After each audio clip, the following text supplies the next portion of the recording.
اعوذ باللہ من الشیطان الرجیم بسم اللہ الرحمن الرحیم الصلاۃ والسلام علیک یا سیدی یا رسول اللہ الصلاۃ والسلام علیک یا سیدی یا حبیب اللہ۔ دوستو، حضرت مسلم بن عقیل کو جب گرفتار کرنے کا حکم ہوا تو وہ اس عورت کے پاس گئے اور اس عورت کا نام طوع تھا۔ طوع نے حضرت مسلم بن عقیل علیہ السلام کو اپنے گھر میں پناہ دی اور اس کے لیے ایک الگ سا کمرہ تیار کیا، فرش لگایا، کھانا لائی، مگر آپ نے کھانا تناول نہ فرمایا۔ اسی اثناء میں طوع کا لڑکا بلال آ گیا۔ اس نے اپنی ماں کو جب اس کمرے میں بار بار آتے جاتے دیکھا تو معلوم کیا کہ آپ اس کمرے میں بار بار کیوں داخل ہو رہی ہیں، بتائیے کہ ماجرا کیا ہے۔ لڑکے کی ضد نے اس کو یہ راز بتانے پر مجبور کر دیا۔ پہلے اس نے لڑکے سے کہا کہ تم یہ قسم کھاؤ کہ یہ بات کسی سے نہیں کہو گے، کسی کو یہ بات نہیں بتاؤ گے۔ اس نے قسم کھائی تو طوع نے کہا کہ آج ہمارے گھر میں نبی اکرم صلی اللہ تعالیٰ علیہ وسلم کے خاندان کے چشم و چراغ مسلم بن عقیل ہمارے مہمان ہیں۔ اور یہ بات سن کر خاموشی سے وہ لیٹ گیا، لیکن صبح ہونے کا بے چینی سے انتظار کرنے لگا۔ جب صبح ہوتے ہی طوع کا لڑکا بلال عبد الرحمن بن محمد بن اشعث کے پاس گیا اور اسے بتایا کہ مسلم بن عقیل ہمارے گھر میں موجود ہیں۔ عبد الرحمن فوراً ہی دربار ابن زیاد میں اپنے باپ کے پاس پہنچا اور اس کے کان میں آہستہ سے کہا کہ مسلم ہمارے محلے کے گھر میں چھپے ہوئے ہیں۔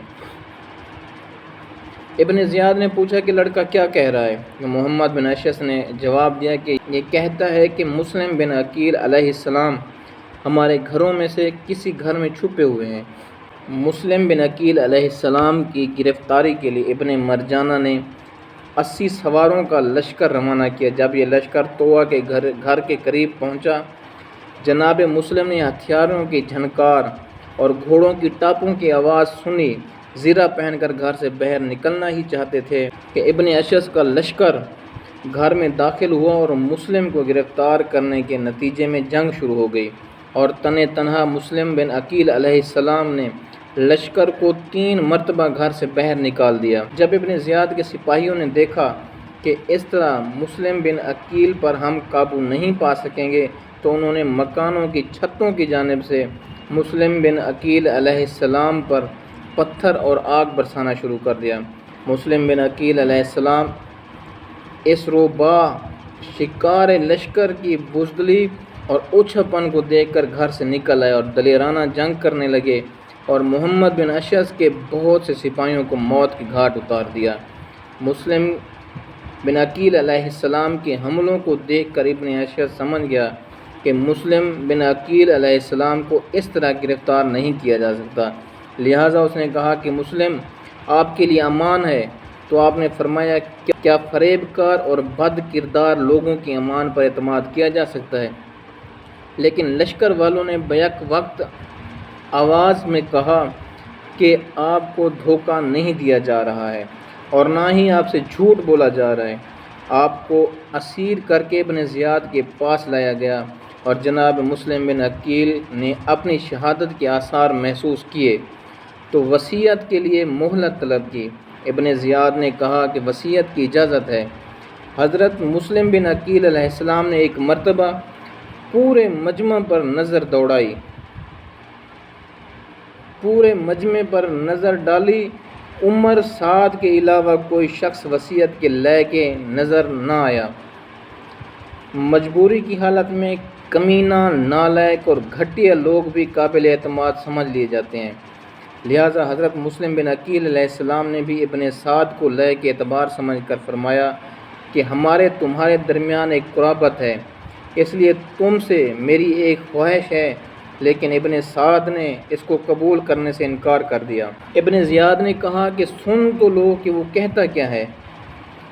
ابن سعد جناب مسلم بن عقیل علیہ السلام کے پاس گیا تو آپ نے اس کو یہ وصیت کی کہ جب میں کوفہ آیا تھا تو اس وقت میں نے 600 درہم قرض لیے تھے، ان کو میری زرہ اور تلوار فروخت کر کے ادا کر دینا اور میری شہادت کے بعد ابن زیاد سے میری لاش لے کر دفن کر دینا، اور میرے 2 بیٹے محمد اور ابراہیم کوفہ میں ہیں تو ان کو ڈھونڈ کر امام حسین علیہ السلام کے حوالے کر دینا، اور امام حسین علیہ السلام کو خط لکھ کر اس حادثے کی اطلاع کر دینا اور لکھنا کہ کوفہ تشریف نہ لائیے۔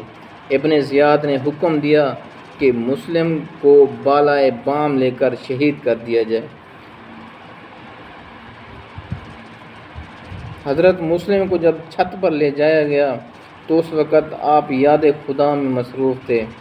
احمر بن کبیر نے مسلم بن عقیل علیہ السلام کا سر تن سے جدا کر دیا اور لاش کو زمین پر پھینک دیا۔ یہ ہم نے اپنے محسن انسانیت، اپنے محسنوں کے ساتھ ہم مسلمانوں نے یہ سلوک کیا ہے۔ ایسا تاریخ میں کوئی واقعہ نہیں ملتا جو نبی اکرم صلی اللہ تعالیٰ علیہ وسلم کی آل کے ساتھ اس کی امت نے خود کیا ہو۔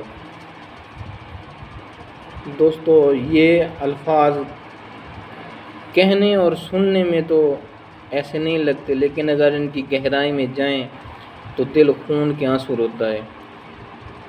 دوستو، اللہ تعالیٰ سے دعا ہے کہ اللہ تعالیٰ ہمیں اہل بیت کی محبت نصیب فرمائے، آمین یا رب العالمین۔